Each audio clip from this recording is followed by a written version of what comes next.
Opening. The silent crisis. Nobody wants to acknowledge there's a crisis happening in America right now that remains almost completely invisible to mainstream society. Over 210,000 women are experiencing homelessness in the United States at this very moment. And when their periods come, which happens every single month, without exception, they face survival challenges that most housed women cannot even begin to comprehend. This isn't just about discomfort or inconvenience.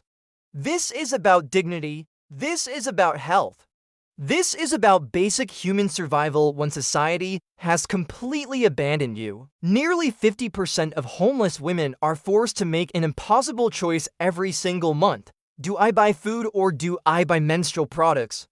Let that sink in. 50%. That means homeless women are going hungry so they can manage their periods. They're choosing between eating and bleeding, and when they can't afford products, they improvise with whatever materials they can find: toilet paper, rags, newspapers, cloth, old socks, materials that were never designed for menstrual use. These are survival techniques born from desperation and necessity, and they carry serious health consequences. In this video, we're going to explore the raw, unfiltered truth about how homeless women in America manage menstruation without access to hygiene products, clean facilities, or privacy. These aren't theories from books written by people who've never experienced real period poverty. These are proven methods developed through harsh experience, street wisdom passed down from one woman to another, and the desperate will to maintain dignity and health despite impossible circumstances. This is period survival at its most fundamental and brutal level. Understanding the scope, female homelessness in America. To understand why menstruation becomes such a critical survival challenge for homeless women, we need to understand the scale and causes of female homelessness in America. Approximately 210,000 to 215,000 women are experiencing homelessness in the United States right now. Some estimates suggest the number is even higher when you include women in shelters, transitional housing, and precarious situations. That's 210,000 women facing period poverty every single month. That's 210,000 women making impossible choices between food and menstrual hygiene. The reasons women become homeless are often different from men's reasons. Domestic violence is the #1 cause of homelessness for women. 1 in 4 homeless women became homeless after experiencing domestic violence. They fled abusive situations with nothing but clothes. They lost jobs, housing, financial stability, and family support because they had to escape violence. Now they're on the streets trying to survive and manage their periods without resources. Other women become homeless due to mental health crises, job loss, medical emergencies, family breakdown, lack of affordable housing, and systemic poverty. Some are aging out of foster care. Some are victims of human trafficking. Some are fleeing gang violence. Regardless of how they became homeless, they all face the same menstrual crisis once they're on the streets. Survival technique #1: cloth and fabric solutions. When homeless women cannot access commercial menstrual products, they develop sophisticated techniques for creating reusable menstrual products from cloth and fabric materials available to them. Homeless women search for old cotton clothing, worn-out t-shirts, old sheets, blankets, and cotton fabric scraps. They find these items in donation centers, dumpsters, and thrift stores. Once they have cloth, they cut material into pad-sized rectangles, typically 6 inches wide and 8 to 10 inches long. They stack multiple layers, usually 3 to 5, to create absorbency that approaches commercial products. The softest material goes against skin, while outer layers provide waterproofing. Cotton cloth is preferred because it's absorbent, breathable, soft, and durable. A single t-shirt can be repurposed into 4 to 6 usable pads. Once constructed, pads must be secured in underwear using safety pins, hand-sewn stitches, or folding techniques. Flannel fabric is particularly prized because it's absorbent, soft, durable, and retains heat better than cotton. Old flannel sheets or flannel clothing are specifically sought out. Women who find flannel consider themselves fortunate because flannel pads work significantly better and last longer. Towel material becomes valuable for heavier flow days. Old towels are torn into pad-sized pieces. The thickness and absorbency of towel material makes it excellent for menstrual management. A woman might keep towel-based pads for heavy flow days and cotton pads for lighter days, rotating them based on her menstrual flow. Blanket material and fleece are also used, particularly in cold climates. These materials provide both absorbency and warmth, addressing to survival needs simultaneously. A woman using a fleece pad stays warmer while managing menstruation. Survival technique number 2, layering and waterproofing once homemade pads are constructed. Homeless women develop techniques for layering and waterproofing that prevents leaks and stains. Waterproofing is essential because homeless women own minimal clothing and cannot afford to damage what little they have. Plastic bags, plastic sheeting, and waterproof materials become critical components. Women place plastic layers inside their underwear beneath cloth pads to catch blood that seeps through. Some integrate plastic into pad construction, putting plastic on the outer layer so no blood transfers to clothing. Layering extends beyond the pad itself. Homeless women wear multiple layers of clothing, multiple pairs of underwear, tight-fitting pants, dark-colored pants to create barriers protecting visible clothing from blood. They wear dark colors specifically because blood doesn't show as obviously on black, dark blue, or dark brown fabrics. This deliberate strategy maintains dignity and prevents the humiliation of visible blood stains. Some women use old plastic raincoats or waterproof jackets positioned strategically underneath them when sitting. They become hyper-aware of their bodies and the space they occupy, understanding that a single accident could destroy critical clothing. Survival technique number 3, natural and found materials. When cloth is unavailable, homeless women access natural and found materials for menstrual management. Sphagnum moss, found in wetland areas and certain parks, has historically been used for period management. Moss is naturally absorbent, soft, and biodegradable. Women who know how to identify sphagnum moss carefully collect, dry, and use it for menstrual absorption. It must be completely clean and uncontaminated. Leaves and plant material provide absorbent layers in makeshift pads. Certain leaves have natural absorbent properties and can be layered inside cloth to increase absorbency. Women in rural areas with access to vegetation gather leaves that do and irritate skin and incorporate them into pad construction. Paper from paper bags, newspaper, and cardboard are used as absorbent material, though less effective than cloth. Newspaper is crumpled and layered to provide some absorbency and bulk. It's not ideal because paper breaks down when wet, but in emergency situations, when nothing else is available, newspaper becomes a solution. Grass and plant material are used in emergency situations. While not highly absorbent, grass provides bulk and some absorption capability. Combined with cloth, grass helps extend limited materials. Water for washing is critical, and homeless women locate water sources carefully. Public water fountains, park sources, and streams provide water for rinsing and cleaning. In winter, women use snow and ice as water sources. Even cold water is infinitely better than no water for maintaining menstrual hygiene. Survival technique number 4, maximum efficiency. Extending products. Homeless women develop techniques for extending whatever products they have and managing menstrual flow to minimize product waste. Reusing products is common and necessary. Cloth pads are washed, dried, and reused multiple times. Women hand wash cloth pads in available water, wring them out, and air dry them or dry them near heat sources. A single cloth pad might be used, washed, and reused 5 to 10 times during a menstrual cycle. Managing flow to reduce product need becomes a survival skill. Women who understand their bodies learn techniques to manage and predict flow. They understand which days are heaviest and prepare accordingly. Some use compression or positioning to manage heavy flow. Wearing multiple layers of clothing reduces the amount of product needed because clothing itself absorbs some blood. Women wear multiple underwear and tight-fitting clothes that contain blood more effectively. Dark pants contain blood without visible staining better than light pants. Rationing products becomes critical. If a woman has only 3 or 4 pads for an entire cycle, she must ration carefully. She might wear a pad during heavier days and skip products during lighter days.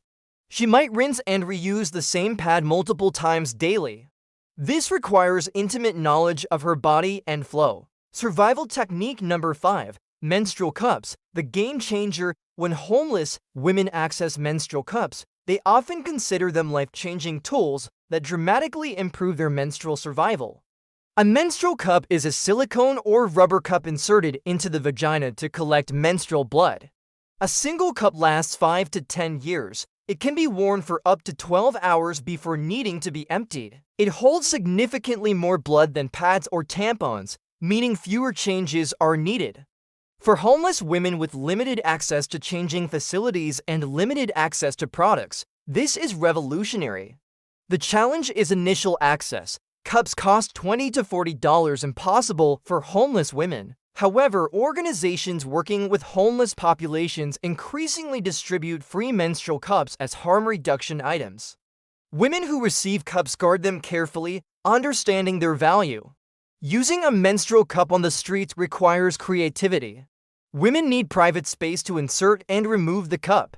Public bathrooms can be used for insertion and removal. A cup can remain inserted for 12 hours, dramatically reducing how often women need bathroom access. Cleaning presents another challenge, but one that's manageable. Women need warm water and cleansing material. They use public bathrooms, water fountains, and shelter facilities for rinsing and cleaning. Some carry small bottles of water for rinsing cups. Many homeless women who receive cups report that cups improve their quality of life significantly. They experience fewer infections, more freedom, and dignity because they can manage menstruation effectively. Survival technique number 6, accessing available products. Homeless women become experts at identifying and accessing whatever menstrual products are available through shelters, nonprofits, and community organizations.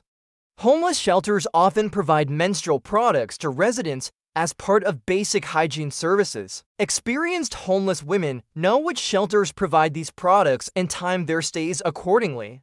Some deliberately stay at shelters during their periods specifically to access products, then leave when menstruation ends. Nonprofit organizations focused on homelessness and women's health increasingly distribute free menstrual products. Women learn about these organizations through word-of-mouth networks. Organizations like Dignity Grows and the Homeless Women's Action Research Collective distribute hundreds of thousands of free products annually. Food banks increasingly provide menstrual products alongside food. Many women don't initially realize that food banks include hygiene products. Experienced homeless women visiting food banks regularly discover menstrual products are available.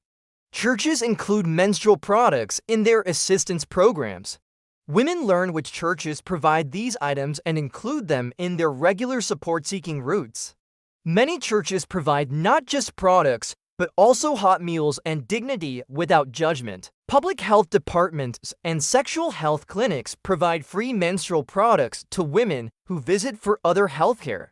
Some clinics specifically stock menstrual products because they understand that period poverty is a health issue. University health centers and college campuses increasingly provide free menstrual products to students and community members. Homeless women who spend time near universities discover that these facilities often have free product dispensers available. For 80 years, U-530 rested on the ocean floor, her cargo inert, her secrets preserved in the cold darkness. The American government's deception held because the technology to challenge it did not exist. But technology advances, new tools become available. What was impossible to discover in 1946 became routine in 2024. The parallel to the other great discoveries of recent years is obvious. The Titanic sank 112 years before three-dimensional scanning finally revealed the truth about her destruction. The MS Estonia was sealed for 30 years before unauthorized drones forced governments to reopen investigations. The deadlight wrecks have sat untouched for 80 years, waiting for technology that might expose what lies in their holds. Now, U530 joins that list a secret that technology finally made visible. The question that haunts researchers now is simple: what else is down there? How many other wrecks carry cargo that governments do not want examined? How many sealed compartments rest on the ocean floor, waiting for the technology that will force us to confront inconvenient truths about our own history? How many times have institutions made decisions based on information they withheld from the public, decisions that seemed necessary at the time but appear deeply troubling in retrospect? U-530 was not sunk because she was dangerous. She was sunk because the evidence she carried was inconvenient, because uranium samples and German research notes threatened narratives that powerful people had already committed to. Because the truth, sometimes, is less useful than a carefully maintained fiction. The U-boat rests in darkness now, her sealed compartment photographed and cataloged, her cargo accounted for and transferred to secure facilities. The expedition team returned to the surface, their data processed through military channels, their most significant findings restricted from public view. But the wreck is still there, the evidence is still there. And technology continues to advance. One day, perhaps not in our lifetime, but eventually someone will ask the next question. And when they do, they will find that the ocean, like history itself, is far less forgiving of our secrets than we would like to believe. Survival technique number 7. Managing bleeding in public. When homeless women cannot access private bathroom facilities regularly, they develop strategies for managing blood and maintaining hygiene with minimal resources. Wearing dark-colored clothing becomes absolutely critical for dignity. Dark colors hide blood stains that would be catastrophically visible on light clothing. Women prioritize finding dark pants and dark underwear, providing essential protection from public embarrassment and humiliation. Layering clothing provides multiple protective barriers. Women wear multiple layers of underwear and clothing so that if one layer gets blood, other layers provide protection underneath. Multiple pairs of underwear contain blood more effectively than a single pair. Plastic bags become protective barriers when products aren't available. Some women use plastic bags inside their underwear to prevent blood from staining their clothing. They change plastic liners when possible and acceptable. Sitting on protective materials becomes standard practice. Women carry plastic bags or waterproof materials that they place on seats before sitting. This prevents blood from transferring to public surfaces and prevents the humiliation of leaving visible blood marks. Staying in motion throughout the day helps manage bleeding flow. Women understand that staying active manages flow better than being sedentary. They walk constantly, providing both blood management and warmth. Positioning themselves near bathrooms becomes essential. Women menstruating prioritize staying near locations with bathroom access. They know public restroom locations and plan their daily routes around bathroom access. Survival technique number 8. Pain management and health. Menstrual pain is exacerbated by stress, inadequate nutrition, cold, and lack of warmth. Homeless women develop survival techniques for managing pain with minimal resources. Heat application becomes critical for pain management. Women use hot water bottles filled at shelters or restaurants. They hold hot water bottles against their abdomens to ease cramping pain. Some collect warm beverage cups from restaurants as heat sources. In winter, they position themselves near building heat vents or find warm indoor locations. Movement and stretching provide pain relief without resources. Women perform gentle stretches and exercises that reduce cramping pain. They understand that staying active and warm helps manage pain better than being cold and sedentary. Food becomes medicinal during menstruation. Women prioritize getting food, particularly high-calorie foods, during their cycles, understanding that nutrition helps manage pain and heavy bleeding. They seek out shelters providing hot meals. Accessing healthcare when complications develop becomes crucial. Women experiencing unusually heavy bleeding, severe pain, or signs of infection seek free clinics or emergency rooms. They understand which facilities will help them without judgment. Rest and sleep become precious resources. Women understand that rest helps manage pain. They seek out shelter or safe sleeping locations when menstruating because sleep helps their bodies manage the physical stress. Survival technique number 9. Psychological survival and community support beyond physical challenges. The psychological impact of managing menstruation while homeless is profound.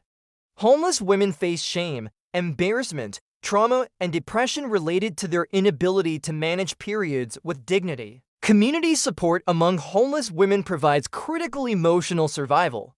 Women share information about where to access products, how to manage without them, and which facilities treat them with respect. They provide moral support, understanding the humiliation of menstruation without resources. These networks become survival lifelines. Closing, resilience and human strength. When homeless women face menstruation without resources, they don't surrender. They improvise, they adapt, they create solutions from whatever materials are available.